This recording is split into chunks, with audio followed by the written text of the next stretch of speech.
कौसल्या जी अपने बेटे और बहू से दूर अपने पति के साथ उनके गांव में ही रहती थीं। बच्चे जैसे जैसे बड़े होते हैं वैसे वैसे सभी गांव को छोड़कर शहर में जा बसे थे। परिवार में कुल मिलाकर दो ही जन रह गए थे, एक कौशल्या जी और दूसरे उनके पति श्यामदास जी। श्यामदास जी के गांव में ही खेती थी, जिसके बलबूते पर उन्होंने अपने बच्चों को काबिल बनाया और इस मुकाम तक पहुंचाया ताकि वो अपने परिवार को एक बेहतरीन जिंदगी दे सकें। श्यामदास जी एक किसान थे और अपने समय पर उन्होंने बहुत खेती की थी, किंतु समय के साथ साथ उनके शरीर की ताकत कम हो रही थी, जबकि खेतों में काम करने के लिए थोड़ी बहुत इंसान के शरीर में ताकत होनी चाहिए। किंतु श्यामदास जी अपने खेतों को सालाना रूप से जुताई हेतु किसी अन्य आदमी को दे रखा था, जिससे उन्हें किसी भी प्रकार की कोई समस्या नहीं होती। वे अपनी पत्नी का पूरा ध्यान रखते। दोनों हंसी खुशी एक दूसरे के सहारे अपना जीवन व्यतीत कर रहे थे। आज करवा चौथ था। कौशल्या जी ने श्यामदास जी से कहा, आज गांव की सारी औरतें नई नई साड़ियां पहनेंगी और एक हम हैं कि आज भी पुरानी साड़ी पहनेंगे। उन्होंने लंबी आह भरते हुए कहा। श्यामदास जी ने कहा, अरे भाग्यवान, कैसी बातें करती हो, बस इतनी सी बात, अभी लेकर आता हूँ। श्यामदास जी तभी गांव के ही बाजार से नई साड़ी लेकर आए, जिससे दोनों ही बहुत खुश थे। किंतु कुछ दिनों बाद ही श्यामदास जी को अचानक दिल का दौरा पड़ा और वह इस दुनिया को छोड़कर चले गए। कौशल्या जी का तो जैसे संसार ही उजड़ गया। आखिर उनके पति के अलावा उनका था ही कौन? अपना एक बेटा, जिसे अभी तक अपने बाप के अंतिम क्रियाक्रम पर आने की भी फुर्सत नहीं थी। शाम तक उसका इंतजार किया गया। फिर श्यामदास जी को शमशान घाट ले गए। तभी वह दौड़ता हुआ वहां गया और अपने पिता का अंतिम संस्कार किया।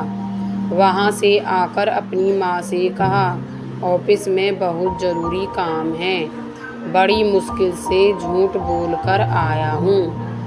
माँ, अब जो होना था वह तो बदला नहीं जा सकता, और फिर काम भी तो ज़रूरी है। कौशल्या जी चुपचाप बैठी रहीं। ना ही उसको जाने को कहा और ना ही अपने को ले जाने को कहा। वो तो बदहवास की हालत में बैठी थी। गांव वालों के जोर देने पर वह वहीं रुक गया। गांव से वह अपने पिता की तेरहवीं करने के बाद वह वहां से जाने लगा। सोहन से गांव का प्रधान कहने लगा, बेटा, अब तुम्हारे अलावा इसका है ही कौन, और तुम इसे छोड़कर जा रहे हो। अरे तुम इसे अपने साथ क्यों नहीं ले जाते? वहाँ कम से कम तुम्हारी पत्नी के सहारे समय काट लिया करेगी। यहाँ अकेली रहेगी तो घर भी काटने को आएगा। तुम शायद नहीं जानते कौशल्या ने क्या खोया है। तुम्हारे पिता इस उम्र में भी तुम्हारी माँ का पूरा ध्यान रखते थे। तुम्हारी माँ को इस समय सबसे ज़्यादा तुम्हारी ज़रूरत है। वह वहाँ कुछ कहता उससे पहले प्रधान बोल उठे, यदि तुम्हें इससे समस्या है और तुम अपनी माँ को साथ नहीं ले जाना चाहते हो, यह सब भी मैं देख लूँगा, परंतु तुम्हें तुम्हारे पिता की ज़मीन से हाथ नहीं लगाने दूँगा। प्रधान जी की बात सुनकर फिर अपनी माँ को साथ लेकर चल पड़ा। कौशल्या जी पहले ही बहुत बड़े मानसिक तनाव से गुजर रही थी, लेकिन उनके बच्चों को इस बात से कोई मतलब नहीं था। वह तो अपनी माँ को अपने साथ लेकर भी नहीं जाता। यदि सरपंच ने इतना जोर नहीं दिया होता तो वह अपनी माँ को अपने घर में कैसे रखता। कुछ ही दिन में वह अपनी माँ से उल्टा बोलने लगा, किंतु उसकी पत्नी काफ़ी हद तक ठीक थी, या यूँ कहो कि वह एक औरत का दुख समझती। क्योंकि वह खुद भी एक औरत थी। वह जानती थी कि यदि किसी औरत का सुहाग उजड़ जाए तो उस पर क्या बीतेगी, ऊपर से तब जब वह इंसान आपका इकलौता सहारा हो। क्योंकि अपने पति के बर्ताव से वह भली-भांति परिचित थी कि वह कितना लालची व्यक्ति है और पैसों के लिए तो वह कुछ भी कर सकता है, इसलिए वह भी उसके सामने ज़्यादा कुछ नहीं बोलती थी। कौशल्या जी को बेटे के पास आए हुए 1 महीना हो चुका था, जिसके कारण सोहन ने देखा कि उसके महीने का खर्चा बढ़ गया है। वे बिल लेकर चिल्लाता हुआ आया, संजना संजना, आखिर तुम पूरा दिन करती क्या हो? घर में एसी लगवा दी है क्या, जो इतना बिल आया है? ऊपर से घर का राशन कितना खाने लगे हो? यार कितना खर्चा हुआ है, पूरे 1000 का खर्चा बढ़ गया है। संजना अब चुप नहीं रह सकी और बोली, तुम्हें शर्म नाम की चीज़ है या नहीं? इतने कंजूस इंसान हो, गांव से माँ आई है और अगर ऐसे में 1000 का खर्चा बढ़ भी गया तो कौन सा पहाड़ टूट पड़ा? अरे इतने बड़े शहर में एक इंसान का 1000 रुपये खर्च होना कोई बड़ी बात नहीं।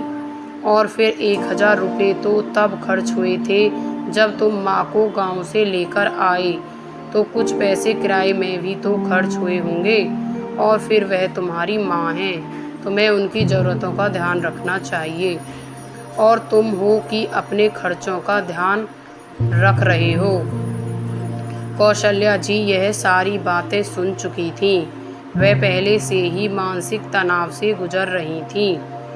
उनके बेटे की ऐसी बातों को सुनकर उन पर बुरा असर हो रहा था और फिर बढ़ते खर्चे को लेकर संजना से झगड़ा करना सोहन के लिए आम बात हो गई थी और उसका परिणाम बहुत बुरा हुआ।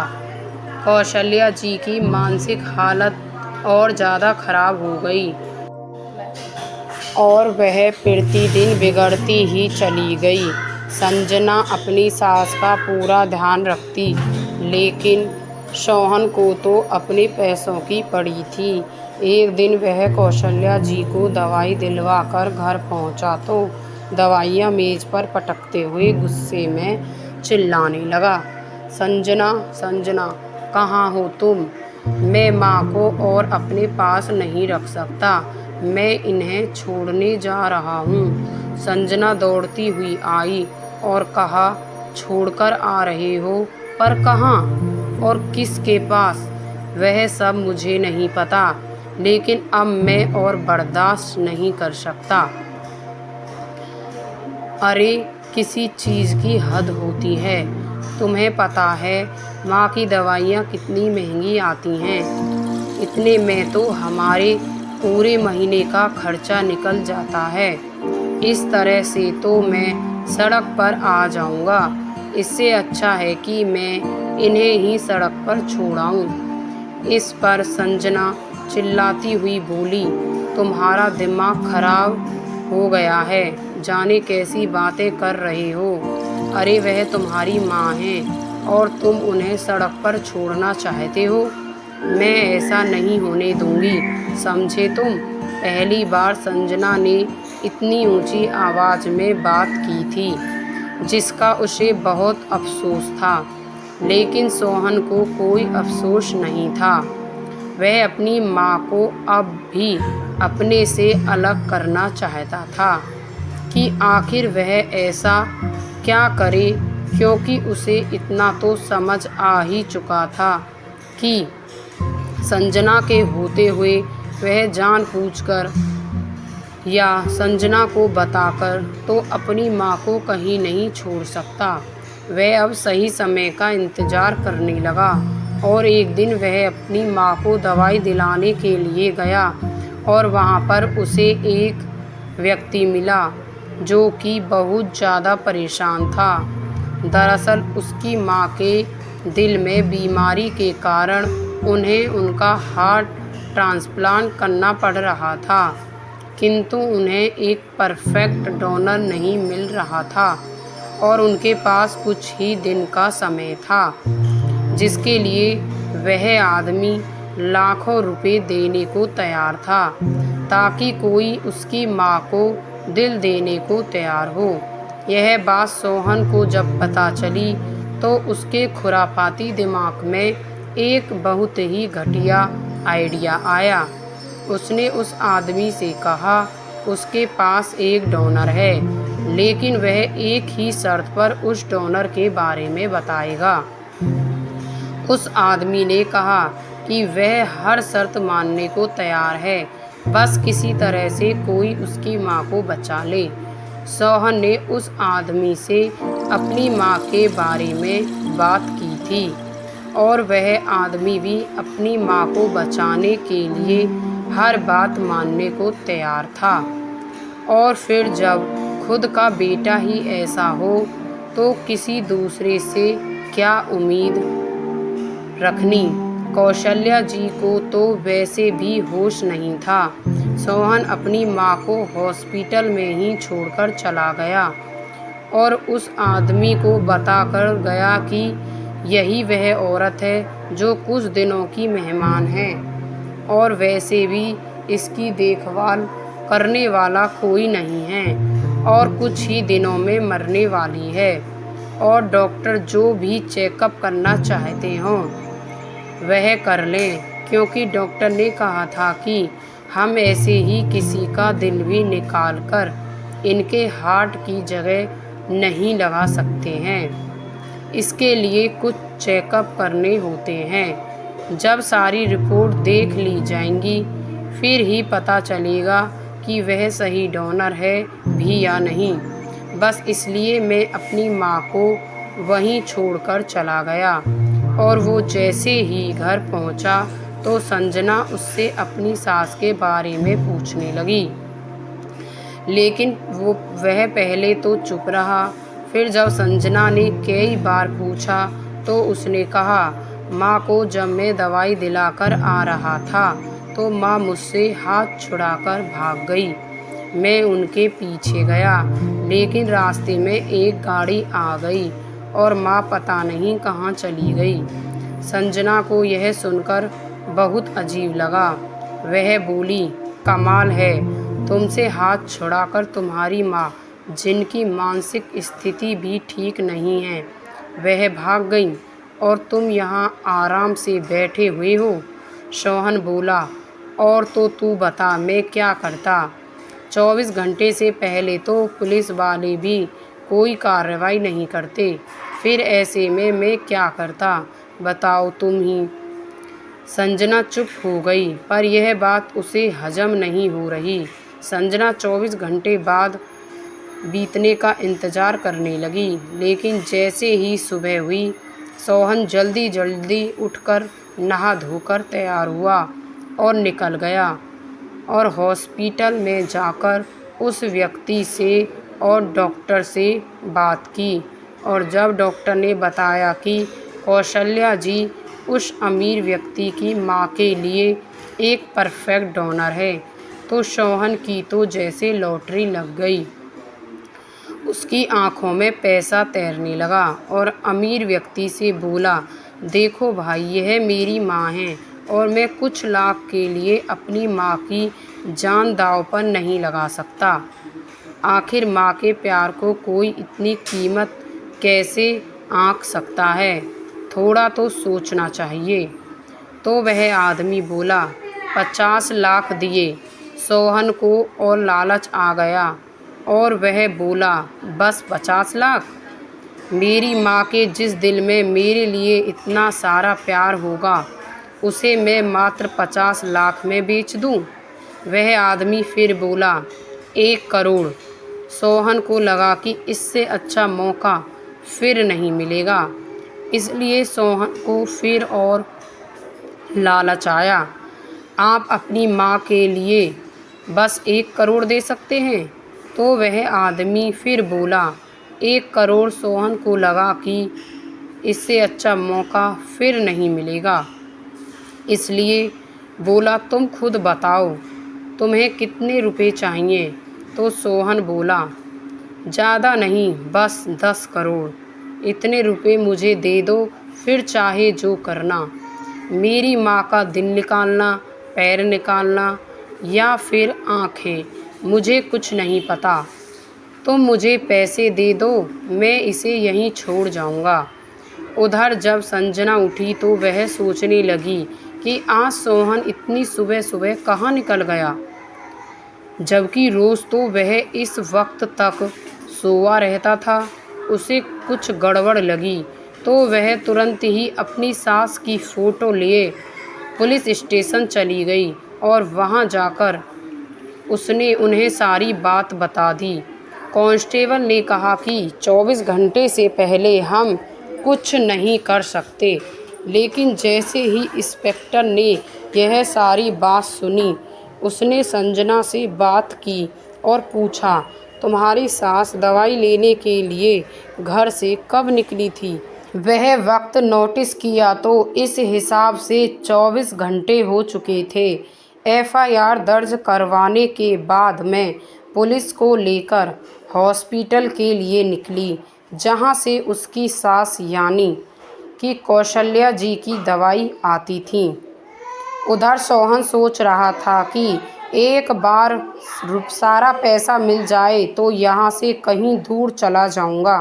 संजना को भी कोई ना कोई झूठ बोल ही दूंगा। उधर कौशल्या जी कल से ही नशे में थी, क्योंकि उन्हें नशीला इंजेक्शन दिया गया था ताकि वह ज़्यादा शोर ना मचाएं। अब उन्हें ऑपरेशन थिएटर में ले जाया जा रहा था कि तभी हॉस्पिटल में संजना कुछ पुलिस वालों के साथ आई। फिर वहां गई जहां उसकी सास की दवाई मिलती थी, लेकिन वहां तो कोई नहीं था और डॉक्टर भी छुट्टी पर था। तो उसने कहीं वहीं पर बैठी हुई नर्स डॉक्टर से अपनी सास के बारे में पूछा तो पता चला कि डॉक्टर तो कई दिन से छुट्टी पर है। संजना ने अपनी सास का फ़ोटो दिखाकर उससे पूछा कि तुमने इन्हें देखा है? तो वह बोली, जी हाँ, यह कल यहाँ आई थी। इनके साथ एक आदमी भी था। फिर वह आदमी कुछ देर तक रुका और दूसरे डॉक्टर से मिलने चला गया। उसके बाद का मुझे नहीं पता, क्योंकि फिर मैं चली गई थी। मेरी जगह जो दिन में आई होगी, शायद उन्हें पता हो। संजना ने दूसरे डॉक्टर के बारे में पूछा और उससे मिलने गई। वहां जाकर देखा कि डॉक्टर नहीं था। काउंटर पर पता चला कि डॉक्टर किसी का हार्ट सर्जरी करने गए हैं। संजना तुरंत ही ऑपरेशन थिएटर की तरफ दौड़ी और उसने वहां पहुंचकर देखा कि बाहर एक चेयर पर एक आदमी बैठा हुआ था, जो कि बहुत परेशान लग रहा था। संजना ने जैसे ही उस आदमी को फ़ोटो दिखाई, वह आदमी चौंक गया और ऑपरेशन रूम की ओर देखने लगा। यह आदमी बीमार औरत का छोटा बेटा था, जिसे दिल की ज़रूरत थी। संजना को समझते देर नहीं लगी और संजना दौड़ती गई और उसने जाकर ऑपरेशन रूम का दरवाज़ा पीटना शुरू कर दिया। पीछे से पुलिस भी आ गई।